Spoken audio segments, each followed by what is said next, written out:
Have you ever woken up from a long nap, only to feel more tired than you did before? Maybe you're planning your next big trip, but that thought keeps creeping in. Can I really handle all the demands of travel anymore? I totally get it. As we get older, the excitement of going on new adventures is often tempered by concerns about our health and stamina. The truth is, travel after 70 can be incredibly rewarding, but it comes with its own set of hidden dangers. And let me tell you, many of these risks are ones you might not even be thinking about until they actually happen. Now, you might be thinking, I've traveled my whole life, what's different now? But here's the thing. As we age, our bodies don't bounce back quite as easily, and the world we used to navigate without a second thought might start to seem a little more complicated. That's why today, on Senior Wisdom with Emily Carter, we're going to take a deep dive into 5 hidden dangers of traveling after 70, and, more importantly, how you can avoid them. But here's the catch. I'm going to share a really valuable tip near the end of this podcast that could make your next trip not only safer, but a lot more enjoyable. Trust me, it's something you don't want to miss. So, stay tuned until the end. Alright, let's jump into the first danger, health complications. Can you relate to this? Maybe you've been dealing with a chronic condition like diabetes, high blood pressure, or arthritis. Now imagine adding the stress of long flights, unfamiliar foods, or different time zones into the mix. It can really take a toll on your body. I remember hearing about one of my dear friends, Sarah, who had to cut her trip to Europe short after developing severe leg cramps during a long flight. She had been feeling fine before the trip, but once she landed, those cramps were unbearable. She struggled to walk, and her energy was drained. This completely changed how she saw travel, and it really made me think, what could have been done differently to prevent this? So how can we avoid this? It all starts with preparation. A little bit of planning can make a huge difference. First, always check in with your doctor before your trip. This is essential, especially if you're dealing with any pre-existing conditions. You want to make sure you're in the best shape possible before heading out. And don't forget to ask for advice on how to manage your health while traveling. Have any of you ever visited a doctor before your trip, just to make sure you're good to go? Comment below with a 1 if you think it's important, or a 2 if you skipped this step. I'd love to hear how you all prepare for your travels. Next, bring plenty of medications, and I mean plenty. I recommend carrying extra doses just in case there's a travel delay or you lose a pill bottle. Keep your medications in their original containers, and always pack a list of your prescriptions. That way, if you're ever in a foreign country and need medical help, doctors can easily understand what you're taking. And don't forget to stay hydrated. Dehydration can really make health problems worse, especially when you're on long flights. I've read that many people forget to drink enough water when they're traveling, thinking that just grabbing a soda or coffee will do the trick. But your body needs water, especially in the dry air of an airplane cabin. Quick tip. Whenever you're flying, aim to drink a glass of water every hour. I know it sounds like a lot, but trust me, it'll help you feel better throughout your journey. Here's another thing to consider: exercise. I'm sure you've heard that sitting for long periods isn't good for your body. But if you're like me, sometimes you get so wrapped up in the movie or the book you're reading that you forget to move. But moving around is crucial. Stretch your legs, walk around the cabin every couple of hours, and if you're able to, do some simple in-seat stretches to keep the blood flowing. Now here's the thing. We all know it's important to take care of ourselves. But what about those of us who forget to pack the essentials? Maybe you're the type of traveler who doesn't want to overthink things. Does that sound familiar? I'll bet many of you are nodding right now. If you're like me, you might even have the best intentions but forget to pack a critical medication or miss a few important health tips. And that's okay, we're all human. But the key here is not to leave health matters to chance. Have a plan in place. Don't wait until you're feeling sick or uncomfortable to realize that you've overlooked something. Preparation is everything. But I'm curious, how many of you have had a health scare while traveling? If you've had a health issue that caught you off guard, let me know by typing a 1 in the comments. And if you've traveled without any problems and feel super confident about your health while traveling, type a 2. I'd love to hear your stories. And I'm sure our community could benefit from your tips too. Before we continue to the next danger, I just want to remind you, if you're enjoying these tips and want to learn more about how to travel safely, don't forget to hit that like button and subscribe to the Senior Wisdom channel. And make sure to ring the notification bell so you don't miss any future episodes. We've got a lot more helpful tips coming your way, and I'd hate for you to miss out. Alright, moving on to the next hidden danger, fatigue from overexertion. Now, let's talk about something that sneaks up on us a lot when we're traveling, especially after 70, fatigue from overexertion. Have you ever felt like you're on top of the world when you first land in a new destination, full of excitement to see all the sights, only to find yourself completely drained after just a few hours? I've definitely been there, and I know I'm not alone in this. The reality is, as we age, our energy doesn't quite last as long as it used to. What used to be a full day of sightseeing is now turning into a half day, or even just a couple of hours. That's normal. But what can you do to make sure that you're not completely wiped out by the end of the day? You see, it's all about pacing yourself. I've spoken to a lot of seniors who have planned a trip, eager to see everything on their list, but ended up feeling exhausted before they even got to half of their destinations. Why? Because they overbooked their days. They filled every hour with something to do, thinking they'd be able to power through it all. It's important to recognize that it's okay to take things slow. There's no rush. When you're on vacation, the goal is to enjoy the experience, not just check off a list of things to see. Let me ask you this. Have you ever found yourself trying to do too much in one day, only to end up feeling completely worn out? If so, type a 1 in the comments to share your experience. Or if you're the kind of traveler who enjoys taking it slow and easy, drop a 2. I'm curious to see how many of us fall into the trap of overexertion, and how many take it easy. I think we can all agree that it's hard not to get caught up in the excitement of a trip, especially if it's somewhere you've always dreamed of going. But that's why pacing yourself is so important. When planning your days, don't schedule back-to-back activities. Instead, leave space for breaks. I recommend giving yourself a rest every couple of hours. Grab a snack, sit down, and just breathe. You'd be surprised how much more enjoyable your day becomes when you allow yourself those moments of rest. And it's not just about sitting around. Even a little stroll in the park, or a break for a cup of tea can help recharge your batteries. Speaking of breaks, make sure to incorporate quiet time into your itinerary. I know it might seem like you're wasting precious travel time by sitting in your hotel room, but actually, those moments of stillness can do wonders for your energy levels.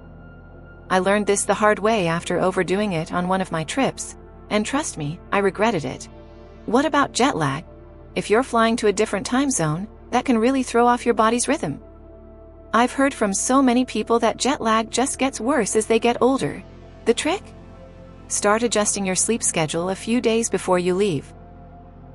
If you're traveling east, try going to bed a little earlier each night before you fly. If you're traveling west, do the opposite. Sleep a little later. That way, your body has time to adjust before you even get on the plane. And here's something to keep in mind: hydration is key. I can't say this enough. Dehydration is one of the most common causes of fatigue when traveling. I'm not just talking about water. Make sure you're drinking something that helps keep your electrolytes balanced, especially on long flights. Grab a bottle of water, but also consider sipping on something with electrolytes. This simple trick can help keep you energized for the day ahead. Tell me, have you ever found that your energy is just zapped after a flight or long day of sightseeing? If you agree that pacing yourself is important to prevent burnout, comment with a 1. If you tend to power through and keep going, no matter how tired you feel, comment 2. Let's hear from you. And as always, if you're finding these tips helpful, please make sure to hit that like button. It helps me know what's working for you. And if you haven't yet, don't forget to subscribe and ring the notification bell.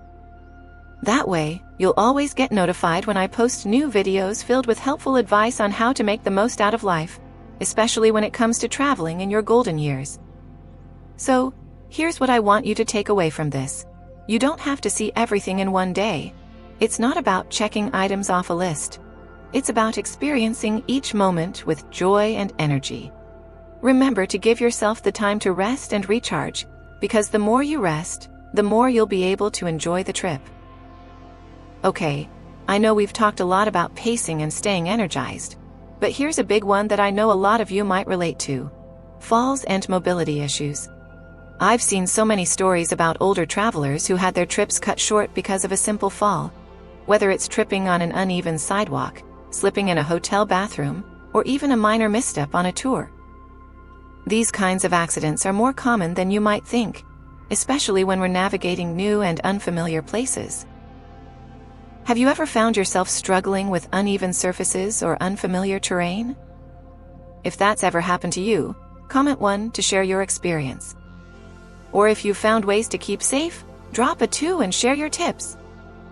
Now, let's dive into what we can do to prevent these falls and mobility issues, because honestly, it doesn't take much to stay safe, you just need to be mindful. Let me know how you feel about this so far. If you're ready for the next part, we'll continue diving into how to keep yourself safe while traveling, all while keeping your energy high and your spirits even higher. Stay tuned because we've got more tips coming your way. Alright, now that we've talked about pacing yourself and avoiding exhaustion, let's move on to something that, unfortunately, becomes a bigger concern as we get older: falls and mobility issues. Have you ever found yourself taking a few extra precautions while walking on uneven sidewalks, or feeling nervous when navigating a slippery hotel lobby? It happens more often than you might think, and not just to the elderly, but especially to those of us over 70. I remember one of my close friends, Jim, who was traveling to a beautiful historic city with cobblestone streets. Jim's a really independent guy, and he loves to walk everywhere when he's traveling. But after a couple of days of walking over those bumpy, uneven streets, he slipped while crossing a narrow bridge and twisted his ankle. It wasn't serious, but it definitely slowed him down, and he ended up cutting his trip short because of the pain. That situation got me thinking about just how easily these little accidents can happen. And you know, falls like these can be more than just a nuisance. They can derail your whole trip.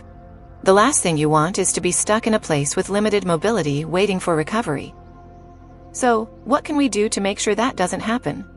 First and foremost, let's talk about your footwear. I can't stress this enough. Comfortable, supportive shoes are a must. I know, you might have a favorite pair of stylish shoes that you love, but let me tell you, comfort always trumps style when it comes to travel, especially when it comes to keeping your balance. Non-slip soles are your best friend. If you're heading to a place with wet floors or uneven ground, make sure your shoes have a grip that can handle all types of surfaces. Even if you're just walking through an airport or a busy street market, good shoes are crucial to preventing slips and falls. Have you ever had to buy a new pair of shoes specifically for a trip because your old ones just weren't cutting it? If you've had a close call with a fall or slip due to footwear, comment 1 in the comments. If you always make sure your shoes are travel ready, let me know with it too. I'd love to hear your shoe shopping hacks for travel. But it's not just about the shoes, you've also got to think about the terrain. Different environments call for different preparations. If you're heading somewhere with cobblestone streets, like Jim did, make sure you're extra cautious when stepping down or crossing streets. Those uneven surfaces are more common than you might realize, especially in older cities. And even more importantly, keep your eyes on the ground when you're walking around unfamiliar places. It's easy to miss a small step or obstacle when you're distracted by the sights around you, so always be aware of what's underfoot. If you're traveling in an area with wet or icy conditions, it's best to avoid slippery spots when you can, or look for grip-enhancing footwear, like shoes with rubber or textured soles. And remember to ask about the local weather conditions if you're traveling in the winter months. I've learned from experience to check the weather forecast before I go, and trust me, it's made all the difference. But here's a tip that a lot of people overlook: walking aids.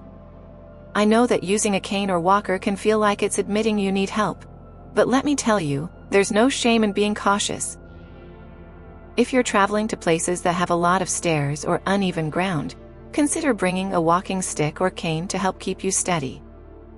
It's not just for older individuals, it's for anyone who wants to ensure they're safe and stable while traveling. Have you ever traveled with a cane or walking stick? If you have, let me know in the comments with a 1. If you've never thought about using one while traveling, comment 2. I'm curious if you feel the same way about walking aids, or if you've ever considered bringing one on your trips for extra safety. Now it's not just about shoes and sticks. We need to talk about asking for help when you need it. Don't be afraid to ask for assistance when navigating places like airports, train stations, or large tourist attractions. Many airports and travel hubs offer assistance for seniors, so if you need a wheelchair or a guide, it's perfectly okay to request that. In fact, it can make your travel experience so much easier. I can't tell you how many times I've seen older travelers struggle through crowded airports, when a simple call for help could have made the process so much smoother. So don't hesitate. It's there for your comfort and safety, and honestly, there's no harm in using it. What about you? Have you ever used assistance services at the airport? If so, comment with a 1 to let us know how helpful it was. If you've always managed on your own, drop a 2. I think we could all benefit from hearing more about your experiences. And here's something I want you to remember: slow and steady wins the race. If you're in a new place, especially one with unfamiliar ground, take your time. Don't rush from one attraction to another. If you're not in a hurry, you're less likely to make a mistake or have an accident. Walk with confidence, at your own pace, and enjoy the sights. Finally, let's talk about preparing for potential falls. No one likes to think about the worst-case scenario, but it's always good to be prepared. A small first aid kit can go a long way, especially if you're traveling somewhere remote or without easy access to pharmacies. Make sure to pack Band-Aids, antiseptic, and any medications you might need in case of a minor injury. A simple fall or scrape doesn't have to ruin your trip if you have the right tools to handle it. And here's an extra tip. If you're heading to places with lots of stairs or steep climbs, try to check the route ahead of time. Research the terrain. Knowing whether your destination has elevators, accessible routes, or flat walking paths will make a big difference when you're navigating the area. Alright, that's a lot to think about when it comes to keeping yourself safe while traveling. But trust me, these simple precautions can make your trip much more enjoyable and stress-free. Before we wrap up this section, are you starting to feel more confident about your next trip? If you're finding these tips useful, hit the like button and don't forget to subscribe to the Senior Wisdom channel if you haven't already. It's the best way to stay updated on all the latest advice to help you travel smarter and safer in your golden years. And of course, make sure to ring that bell so you're notified whenever we post a new episode. Alright, let's take a moment to wrap things up. We've covered a lot today, haven't we? From managing your health while traveling to pacing yourself and avoiding the dangers of overexertion, and even taking precautions against falls and mobility issues, we've explored how to stay safe, healthy, and energized on your travels after 70. Health complications are something we need to prepare for before we travel, whether it's bringing the right medications, staying hydrated, or making sure we're physically prepared for the journey. Fatigue from overexertion can sneak up on you if you're not careful. Always pace yourself, plan for rest breaks, and don't feel like you need to see everything in one day. Slow down and enjoy the moments that matter. Falls and mobility issues are a big concern for older travelers, but with the right footwear, walking aids, and a little extra caution, you can navigate any destination safely. And don't forget, asking for help when you need it can make all the difference in keeping you safe and comfortable.